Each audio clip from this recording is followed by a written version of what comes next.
Shia Sunni Muslims demonstrate unity in Albuquerque tragedy. CDC struggles to curb monkeypox. Palestinians appeal to rebuild Gaza and Israel's blockade. Evidence of crimes against humanity in Burma escalate, says UN report. Indigenous peoples worldwide live in harsh conditions.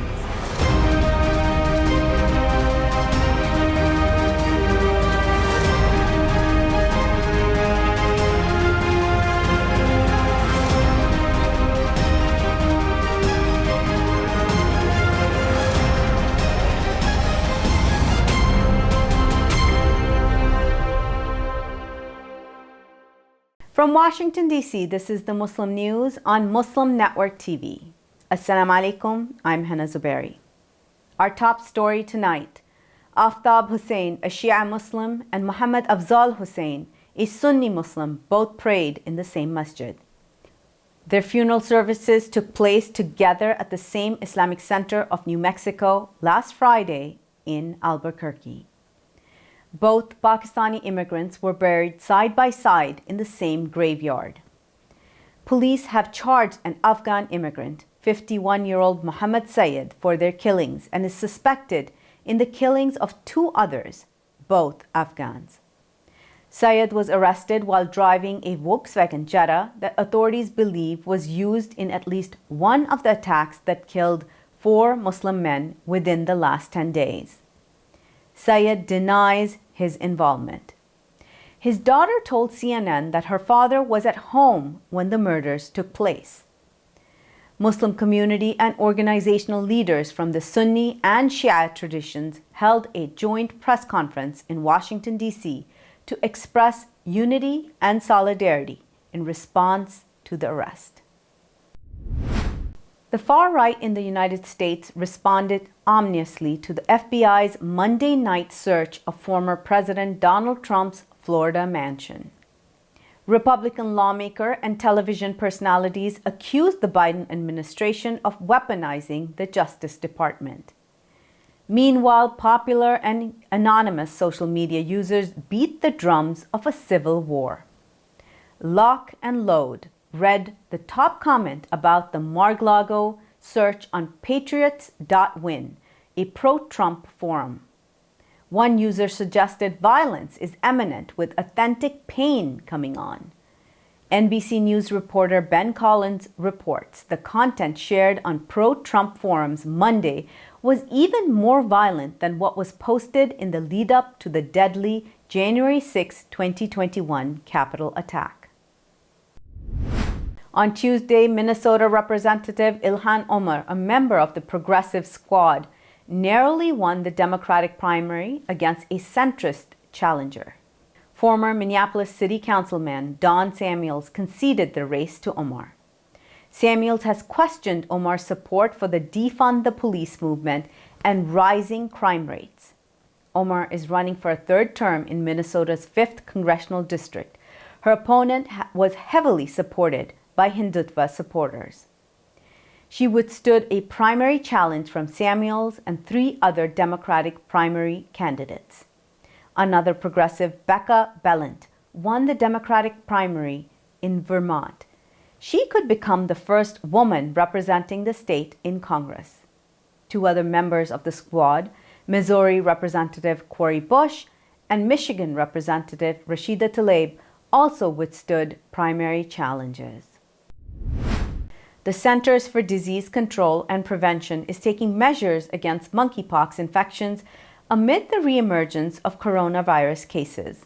On July 23rd, the World Health Organization declared monkeypox a global health emergency, the highest designation for the most serious outbreaks.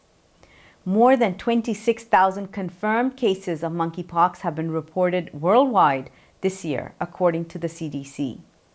The agency said monkeypox is spread predominantly through male-to-male sexual contact. The virus can also be spread through skin-to-skin contact as well as through sharing clothes, bedding, and towels.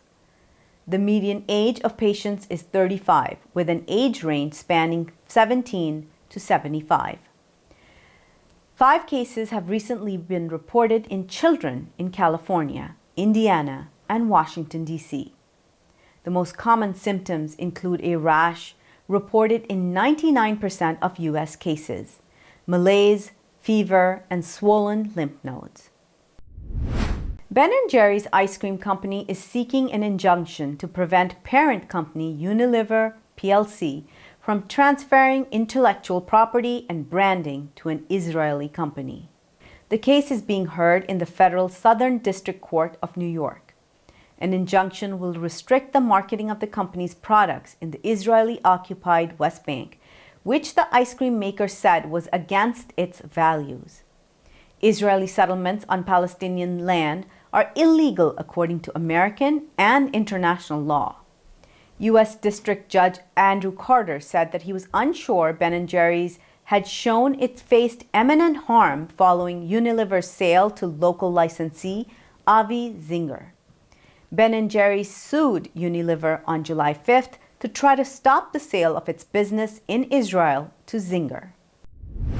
Christian and Muslim students studying different faith traditions learned together during a Mercer University study abroad and service learning trip to Morocco this summer.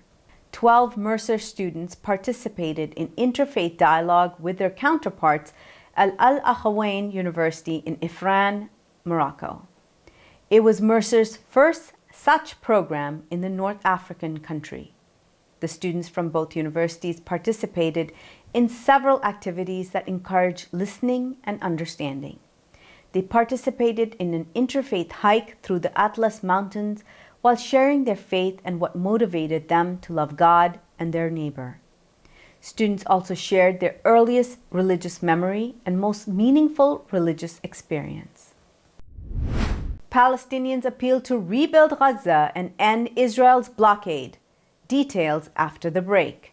Stay tuned and we'll be right back after these messages.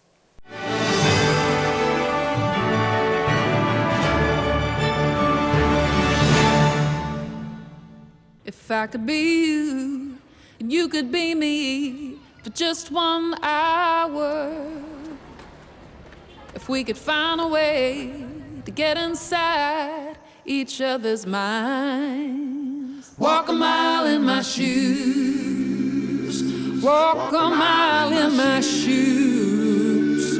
Well, before you abuse, criticize, and accuse. Walk a mile in my shoes. There are 16 million children struggling with hunger in America. That's 1 in 5 daughters, sons, neighbors, and classmates who don't know where their next meal is coming from. Yet billions of pounds of good food go to waste every year. It's time we do something about it. Feeding America is a nationwide network of food banks that helps provide meals to millions of kids and families in need. Visit feedingamerica.org to help them feed even more. Together, we can solve hunger. Together, we're feeding America. Despite the development of a COVID-19 vaccine, millions around the world will not have access. We need a vaccine that's free and available to everyone, everywhere. It's time for a people's vaccine.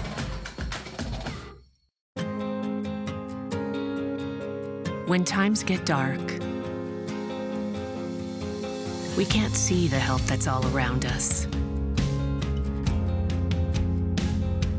When you don't know where to turn, let 211 be your guiding light.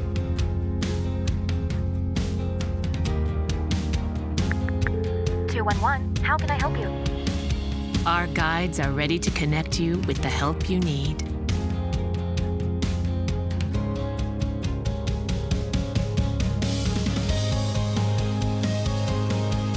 For help with food, healthcare, mental health, and other resources, call 211 or visit 211.org. 211. Get connected, get help.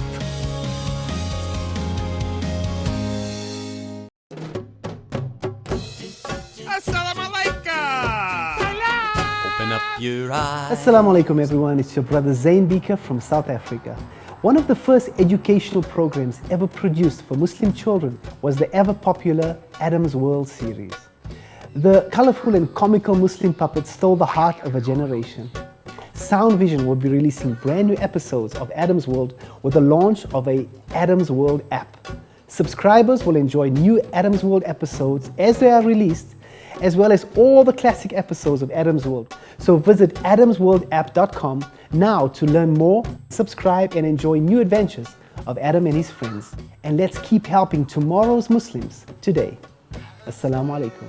It's Adam's World. Believe me, there's a lot to see. Bismillah, let's explore. To stop this genocide, we need your help.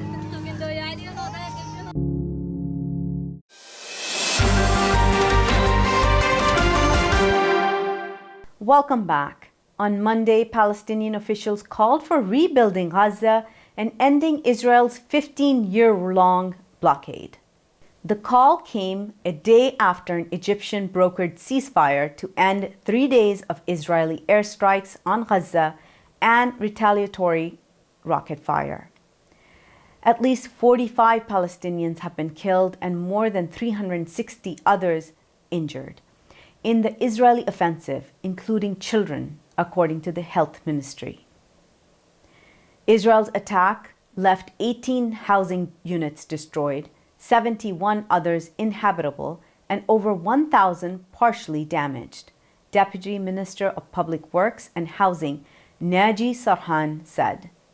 He added that his ministry did not receive the pledged fund for rebuilding around 2,200 housing units destroyed by last year's Israeli offensive on Gaza.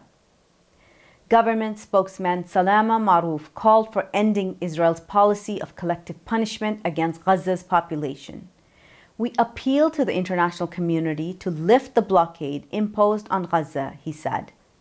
Home to 2.3 million people, Gaza has been reeling under a crippling Israeli blockade since 2007. The worldwide population of indigenous peoples is estimated at 476 million, about 5% of the overall global population. Yet they account for 15% of the world's poor, according to UN figures and research by a Danish-based NGO. Indigenous peoples speak most of the world's 7,000 languages and represent 5,000 different cultures. August 9, 1982 saw the first meeting of the United Nations Working Group on Indigenous Populations. It later was declared International World Indigenous Peoples Day, with celebrations held in many parts of the world. The theme of this year's commemoration is the role of Indigenous women in the preservation and transmission of traditional knowledge. UK leadership candidates must address Islamophobia within the Conservative Party, according to the head of the nation's largest and most diverse Muslim group. The Muslim Council of Britain demands that the next Prime Minister takes Islamophobia within the Tory party seriously. The call comes after silence regarding the issue from outgoing Prime Minister Boris Johnson. Zahra Mohammed, Secretary General of the Muslim Council of Britain, said Johnson should have apologized in his resignation speech to the Muslim community. She warned no concrete steps have been taken to tackle Islamophobia, despite the group recording more than 300 incidents in the Tory party since 2019. A UK government spokesperson said, "We take a zero-tolerance approach to anti-Muslim hatred in any form and will continue to combat discrimination and intolerance." Evidence of crimes against humanity in Burma is escalating, with women and children severely impacted, a new UN report revealed Tuesday. The Independent Investigative Mechanism for Myanmar annual report noted crimes against humanity continue to be systematic in the country.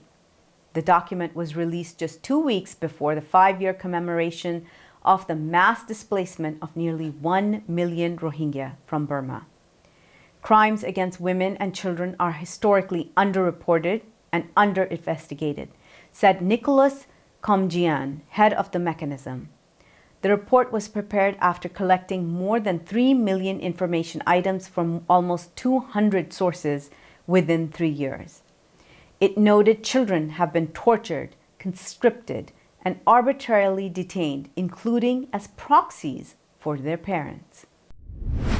On Tuesday, a suicide bomber blew himself up near an army convoy in northwestern Pakistan, killing at least 4 soldiers. The bombing is the latest in a fresh spate of attacks on security forces. It took place in the North Waziristan region bordering Afghanistan. The convoy was between the town of Mir Ali and Miran Shah, North Waziristan's main city, where the suicide bomber struck, according to the army's media wing. The attack comes days after the killing of a top Pakistani Taliban commander in Afghanistan's eastern province of Paktika. Omar Khalid Khorasani was killed along with 2 aides in an improvised explosion device blast on Sunday evening, a Tehreek-e-Taliban Pakistan spokesperson said. Coming up next after the break is our in-depth analysis segment, so stay tuned and we'll be right back after these messages.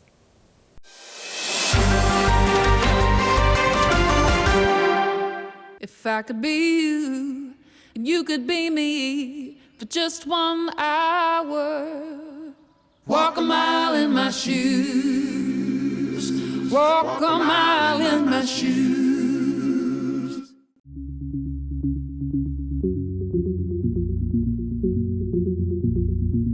Despite the development of a COVID-19 vaccine, millions around the world will not have access. We need a vaccine that's free and available to everyone, everywhere. It's time for a people's vaccine.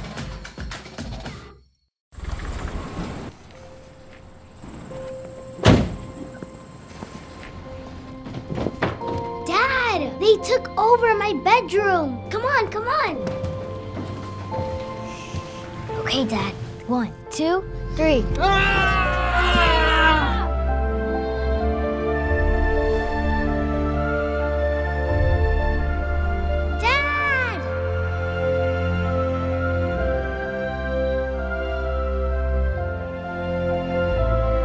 You saved me. Dad? Are you okay? I'm fine, dear.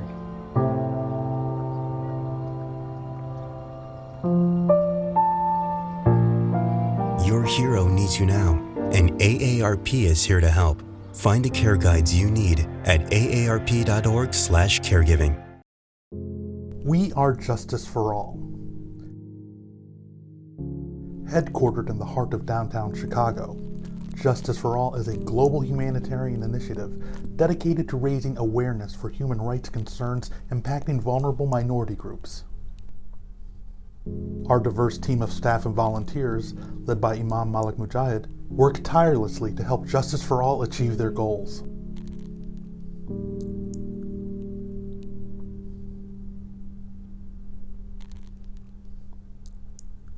We promote policies that protect religious freedom, address the root causes of mass displacement, and recognize the plight of refugees and forced migrants.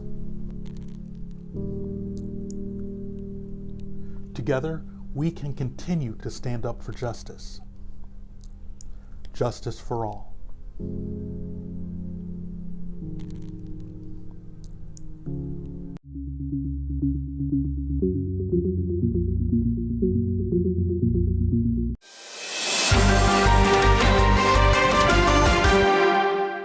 Welcome back. To discuss the current situation in Albuquerque and the unity between Sunni and Shia community, let's go to Edward Ahmed Mitchell. Over to you, Edward. Thank you, Hena. And now we turn our attention to New Mexico again. We all know what's been going on in that state. The Albuquerque Muslim community for days, and in fact months, has been under threat, has been concerned about a string of shootings targeting members of their community. 4 Muslim men killed in total over the past 9 months. All the men of Southeast Asian origin, all of them living, working, or worshiping in the same area of Albuquerque. 3 of them Shia, 1 of them Sunni. And yesterday, a suspect was finally arrested. Much to the horror of the community. The suspect is a member of the Muslim community who is targeting other Muslims. And obviously, we've seen reports that anti-Shia animus may have played a role in this attack. We're still learning more. There's still a lot we don't know. But alhamdulillah, it appears that this shooting spree has been brought to an end and the community is now safe going forward. And now around the country, the Muslim community is working to heal, to unite even more, and to look forward to how we can turn the horror and negative of this incident into something positive. To discuss all these issues, I'm happy now to welcome on our guest, a member of the local Albuquerque Muslim community, Brother Tahir Gauba, who is the Director of Public Affairs for the Islamic Center of New Mexico, ICNM. And as you all may recall, we had on attorney Ahmed Assad, who is the president of the masjid, just yesterday. And so we're happy to have on Brother Tahir today. Assalamu alaikum, brother. How are you doing? Wa alaikum assalam. Alhamdulillah. Well, since yesterday news, it's been relieved. I mean, finally we slept in peace last night. It was much needed for the Albuquerque community, you know. And just give you update today, they have arrested the son of suspect Muhammad Saeed. His son was arrested on the charges of providing false addresses when they were buying guns last year around summer.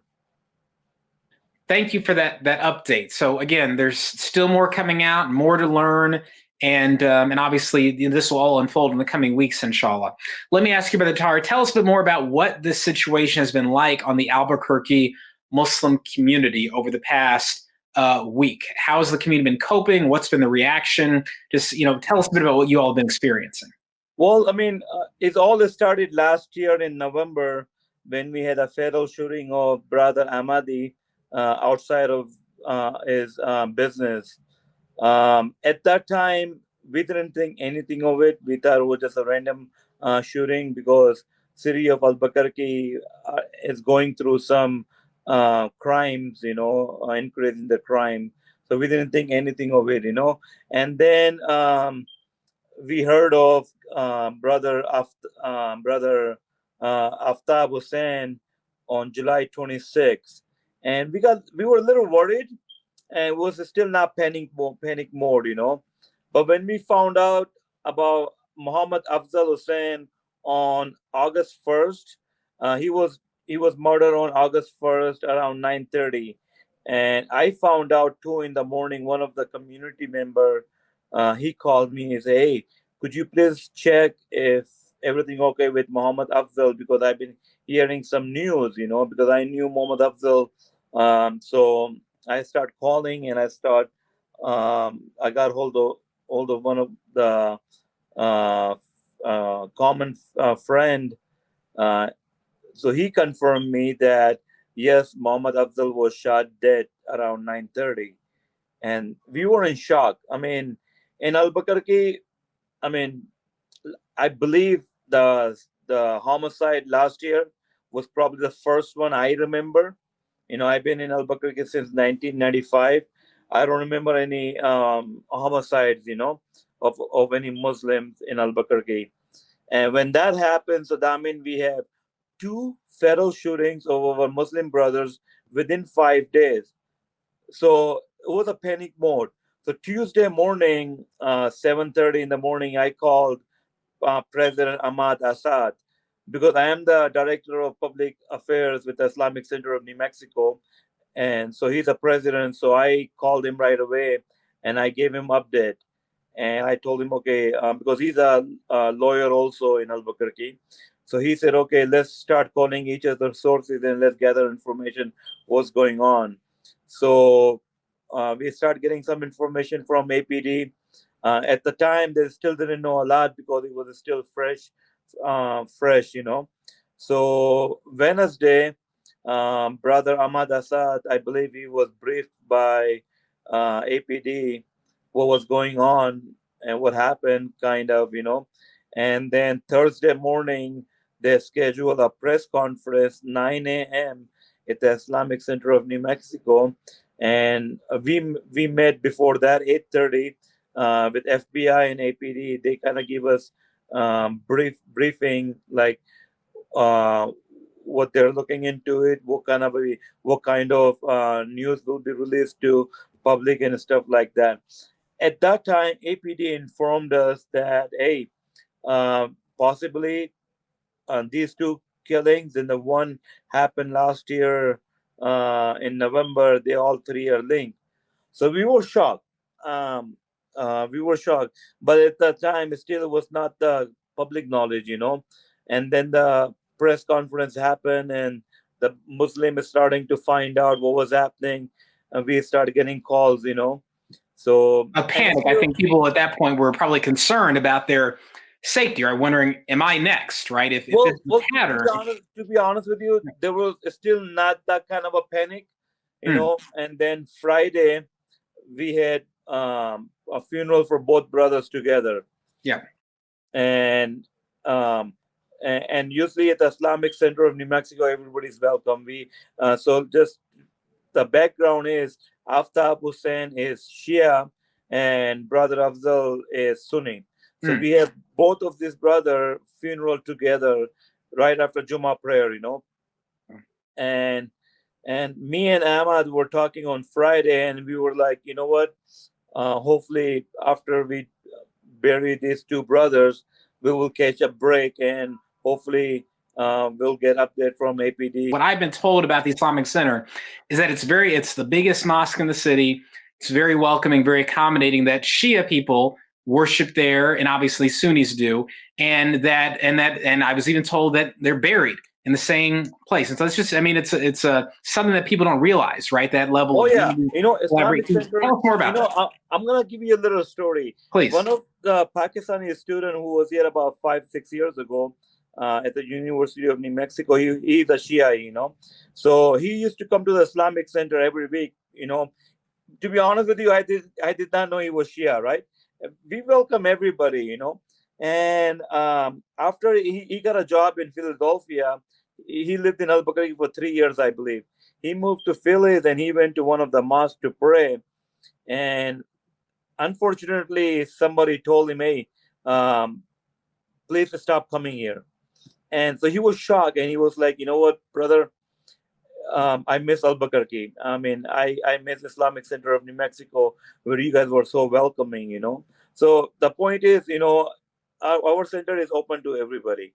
We welcome everybody with an open heart, And Friday after the funeral, we thought everything gonna go back to normal. And brother Naheem Hussein, he was at the funeral, and the good thing is, the burial site, the grave site, is about 3 minutes walking distance from Islamic Center. So what happened?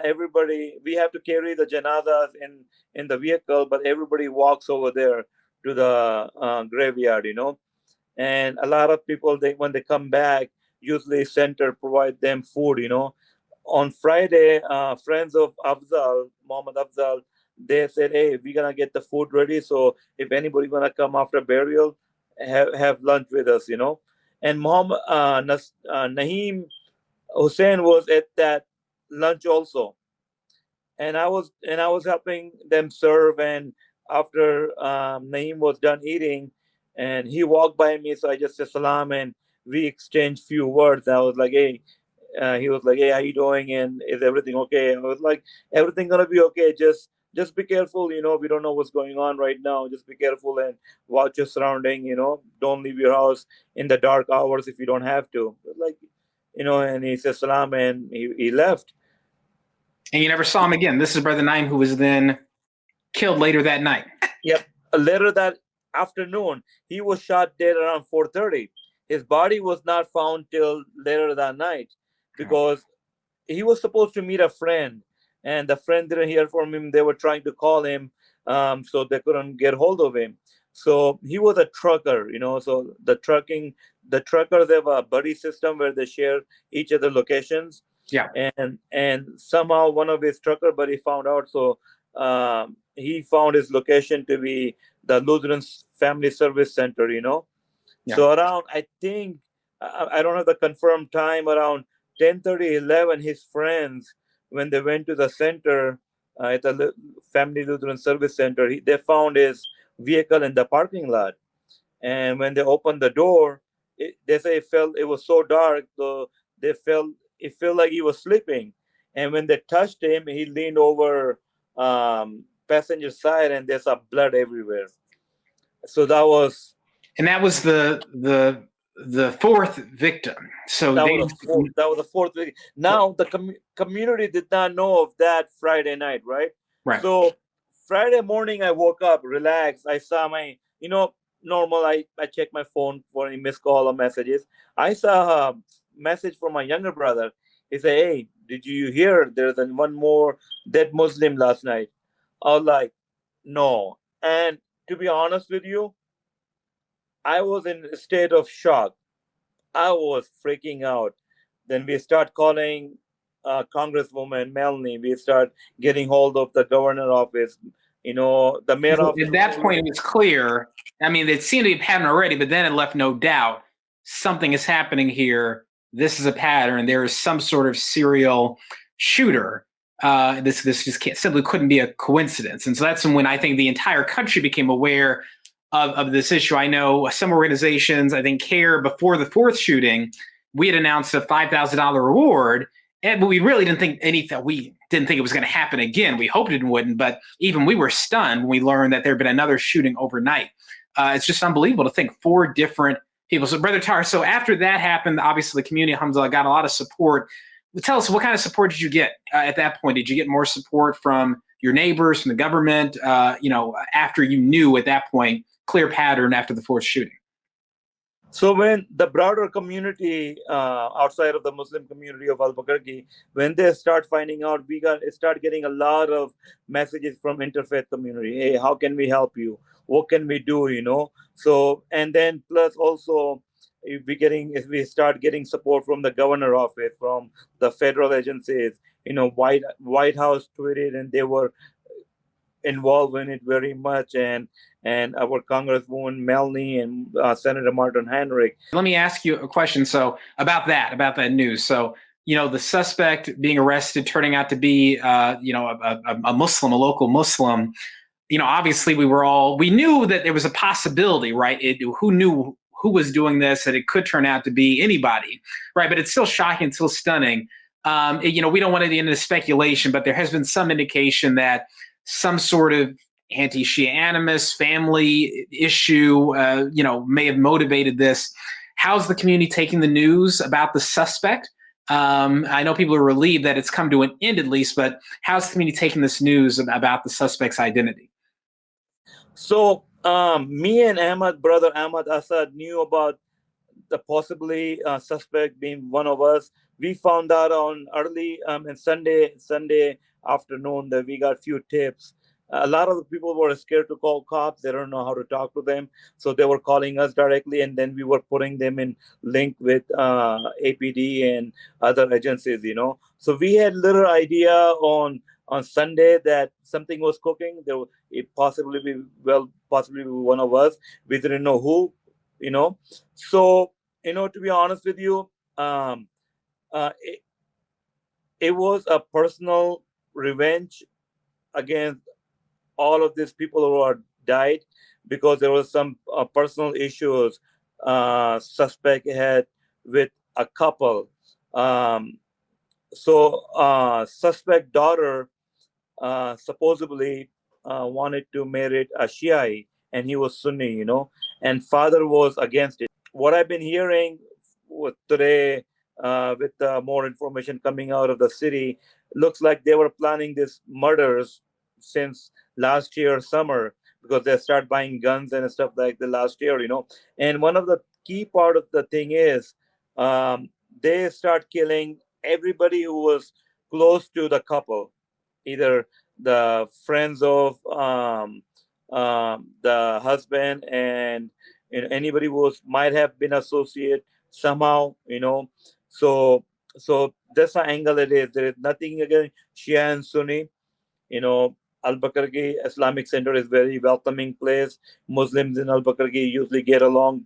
We never had this issue, and even this issue is not about Shia or Sunni. It was just a personal things against that marriage. To the extent any of that is accurate, it's very disturbing. And one thing I think everyone's been happy to see is that Sunni and Shia leaders coming together and saying this violence is unacceptable, right? If this guy was going around killing people because he was angry about his daughter marrying a Shia person, well, whatever your feelings about that are, you don't have the right to then go start murdering people just because you're angry about that, right? That is anti-Shia bigotry and hatred manifesting itself in a violent way. And that's not what Albuquerque Muslims or Muslims anywhere else consider acceptable in our faith. And so I've been very happy to see that your center has been delivering that message very clearly, and that you all have always been so welcoming to people of both traditions. And I'm sure that will continue going into the future, God willing. So look, we're out of time, Tahir, but there's more to discuss. We want to have you back on soon as we get more information about the situation. And again, may Allah have mercy upon and comfort the families of those who have been impacted by this tragedy, protect the community, and grant justice. Now that this violence has come to an end, hopefully, inshallah, now it is time for us to see some semblance of justice in this life. And we know that true justice comes in the next, inshallah. Tahir, thank you so much. We'll be in touch, inshallah. Thank you so much. Thank you so much for having me. Assalamu alaikum. Assalamu alaikum. And we'll send it back to you, Hena. That's all from our Washington studios tonight. Thank you for tuning in. You can find previous episodes and more on our YouTube or Facebook. For more content, keep watching Muslim Network TV or visit muslimnetwork.tv.